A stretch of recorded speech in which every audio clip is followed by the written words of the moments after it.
السلام عليكم، ازيكم يا حبايبي؟ عاملين ايه؟ ان شاء الله تكونوا بألف خير. وحشتوني جدا جدا. النهارده بقى نعمل صينيه مسقعه بالبشاميل كده، حاجه يعني عظمه. مش قادره اقول لكم طعمتها بقى وحلوه ازاي، تجنن. شايفين شكلها حلو ازاي؟ شكلها حلو وطعمها حلو قوي. وكمان هنعملها كده وهنوفر في الزيت، ومش هنقلي البتنجان في الطاسه، هنعمله في الفرن كده بشويه زيت صغيرين، وبيطلع طعمه ولونه وشكله زي المقلي بالظبط. لو اول مره تشوفيني، انا اسمي شيماء. ما تنسيش بقى اللايك والشير، ويلا بينا على طول اقول لك الطريقه اللي انا بعملها بيها. انا بعملها ببتنجان وفلفل بس، لو عايزه تضيفي لها بطاطس تقدري تضيفي لها.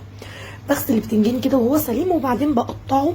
بقشره الاول كده، انا بسيب فيه حته صغيره من القشره. لو مش بتحبي القشره فيه خالص تقدري تشيليها وتستغني عن القشره كلها.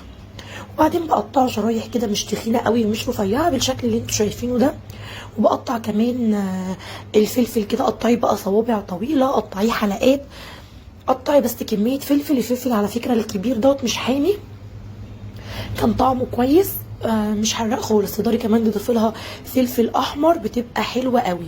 الفلفل كده هنحطه في الصينيه، ونحط عليه رشه زيت، وهندخله الفرن يدبل بس شويه. انا بحبه يبقى بيقرش، ما يبقاش مستوي قوي. البتنجان هرصه كده في اي صاجه عندك، في صاجه الفرن الكبيره ممكن يبقى احسن، تاخد منك كميه كبيره، او صاجات صغيره صواني. وبعدين برش عليه رشه ملح، معلقه كده من الصلصه، من معجون الطماطم، على معلقتين 3 كبار كده من الزيت، وبالفرشه بدهن واحده واحده. ميزه الصلصه هنا هتديها لون التحمير، هتديها لك لون حلو قوي. وبعدين بدخلها الفرن كده، وبحطها بولع الفرن من فوق ومن تحت، بس بخليها هي قريبه لتحت الشوايه. واول ما بتبتدي تاخد لون طبعا ببتدي اقلب فيها، وادهنها برده من الناحيه التانيه. هنا هنعصج اللحمه بتاعتنا. حطيت معلقتين كبار من الزيت، ونزلت عليهم برشه بسيطه كده من المستكه البودر. انا كنت طحنه المستكه عندي، لو عندك فصوص مستكه حطي فص واحد، ولو ما عندكيش تقدري تستغني عنه. بنزل باللحمه كده، وبعدين ببتدي اقلب فيها كده عشان تفك منها اي تكتلات. وكنت بشره دي نص كيلو من اللحمه المفرومه، هيتبقى مني على فكره. بشره كده 3 بصلات كبار في الكبه، فرمهم كده فرم ناعم. وبعدين ببتدي اقلب فيه. انا بحب البصل يبقى كتير في اللحمه، على حسب ما بتحبي. انا هنزل عليها بكيس من البهارات اللي هي ال11 بهار في كل حاجه، وبعد كده هظبط الملح بتاعها.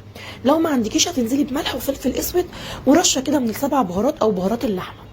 هنا طماطميه متقطعه مكعبات صغيره عشان هي بقى مسقعه، وقرن فلفل حامي كده، وفصين 3 توم متقطعين صغير.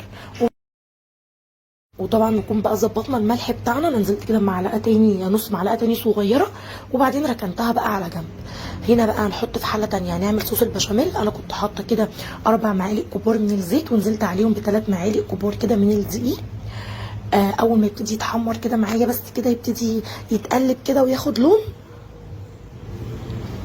عشان نتاكد بس ان هو مش ني. هتقلبيه كده بتاع 3 4 دقايق يعني على النار. وبعدين بقى بخلي بقى في ايدي بقى كده المضرب، وبنزل باللبن واحده واحده. انا كان معايا لتر ونص من اللبن. انا كنت عامل صينيه كبيره، وبعدين غيرت رايي كده في اخر لحظه وعملت صينيه صغيره. هنا حطيت مكعب زبده عشان ما كنتش حاطه في الاول. واي نوع جبنه عندك، انا كان عندي جبنه علب عاديه، حطيت منها معلقتين كبار. لو عندك بقى اي جبنه كريمي كده حطي منها على طول. هنزل عليها كده بكيسين من المرقه، مكعبين مرقه كده، وظبطي الملح الابيض بتاعها وبس كده. ما بحطلهاش اي توابل تاني، وما بضيفلهاش اي اضافات تانيه. هتبتدي تقلبي فيه لحد ما الصوص يبتدي يتقل كده معاكي، وبس كده كل حاجه بتاعتنا بقت جاهزه. وهنظبط بقى ايه الصينيه مع بعض. طبعا البتنجان في الفرن، فهوفر عليكي بقى مرحله القلي. شايفين شكله حلو ازاي؟ شكله عامل ازاي؟ مش هتصدقي ان هو مش مقلي. معلقه معجون الطماطم دي فرقت قوي. انا عملته قبل كده في الفرن، بس ما كنتش ضايفه له ولا زيت ولا الصلصه، وطعمه ما عجبنيش.